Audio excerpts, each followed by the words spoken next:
nugget of wisdom.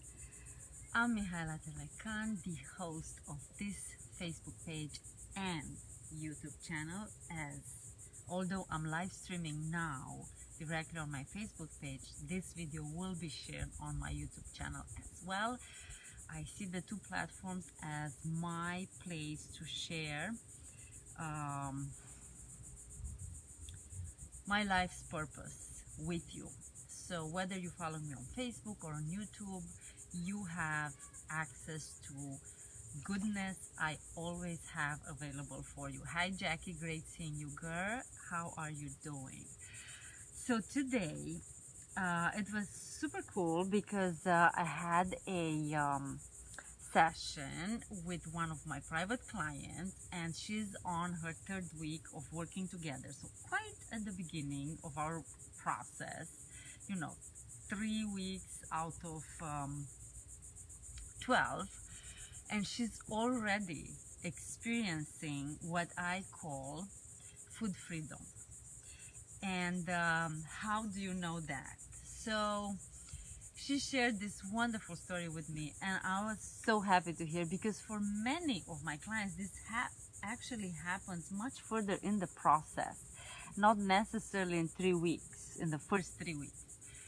So she said, this weekend I was making for my brother a dessert which before we start working together, she couldn't even conceive not to eat this particular food, as she always loved it, and she couldn't even imagine living life without having this, especially if she was making it.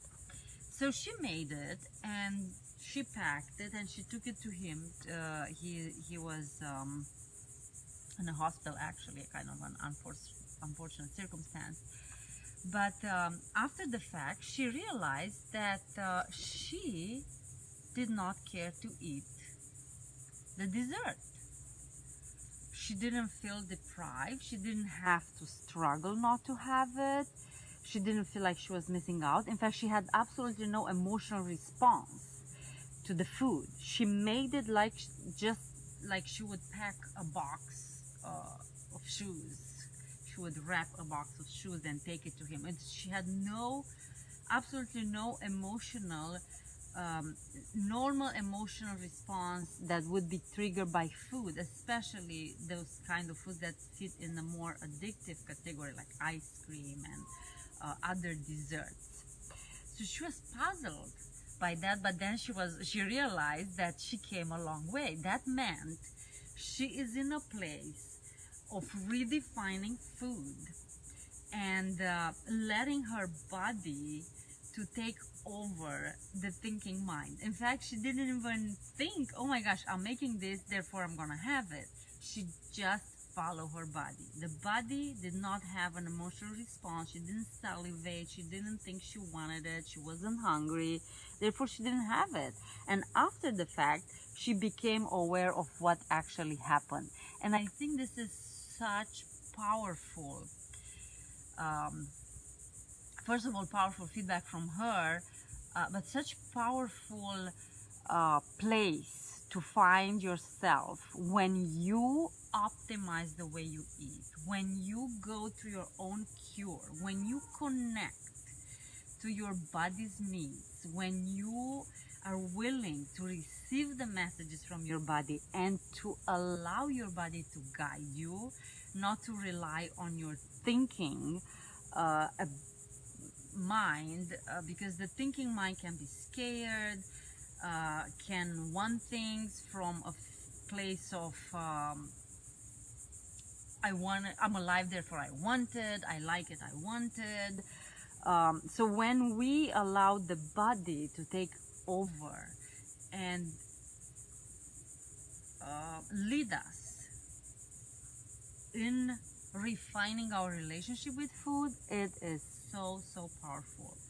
So in this cure process, not only you connect with your body, but you have to be willing to unlearn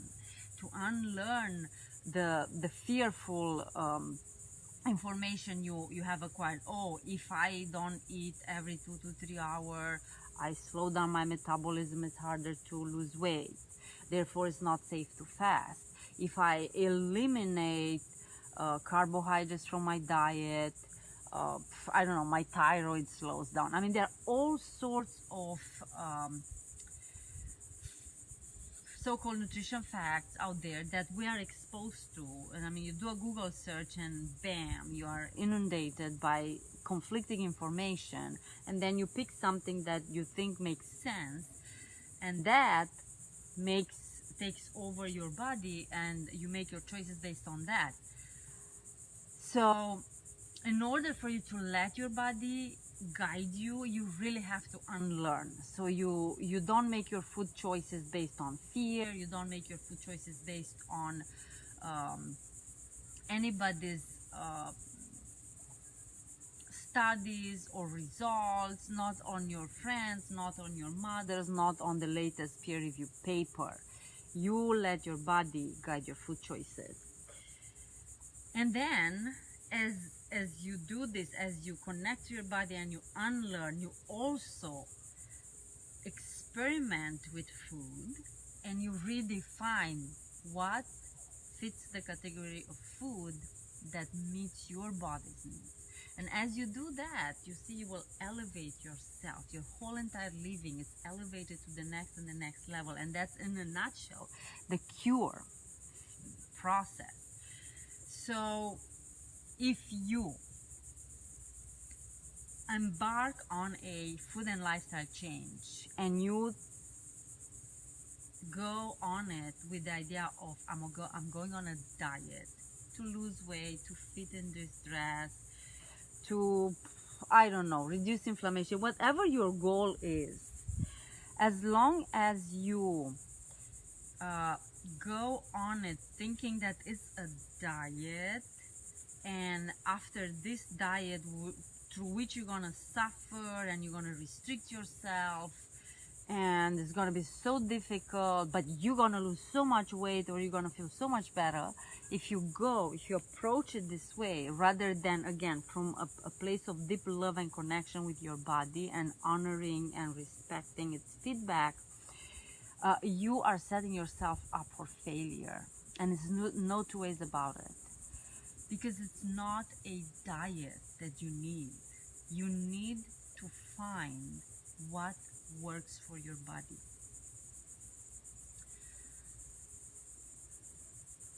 And change your default thinking and acting.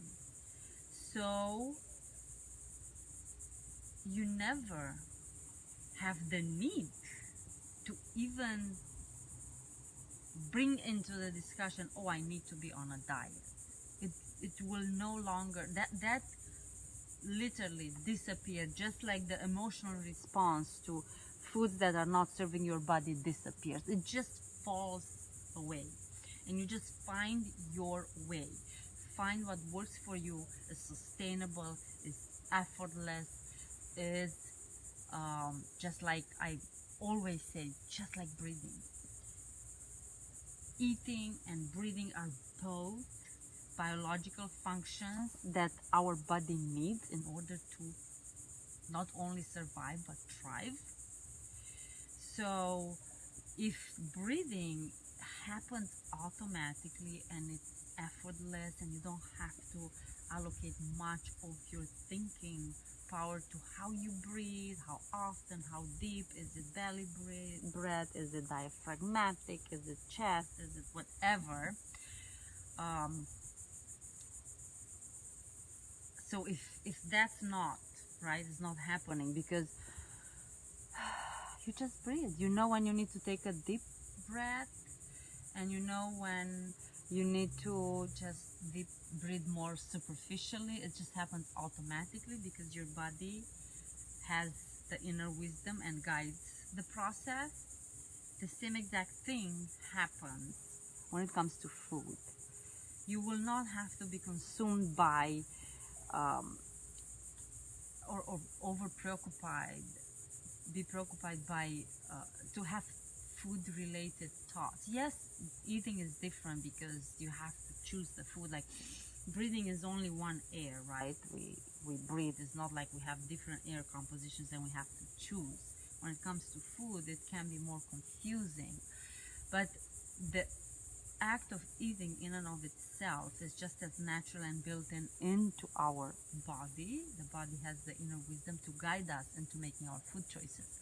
So if we were to respect our biology and physiology and human nature, and to honor our body, we can reach a point where eating is just as simple as breathing, and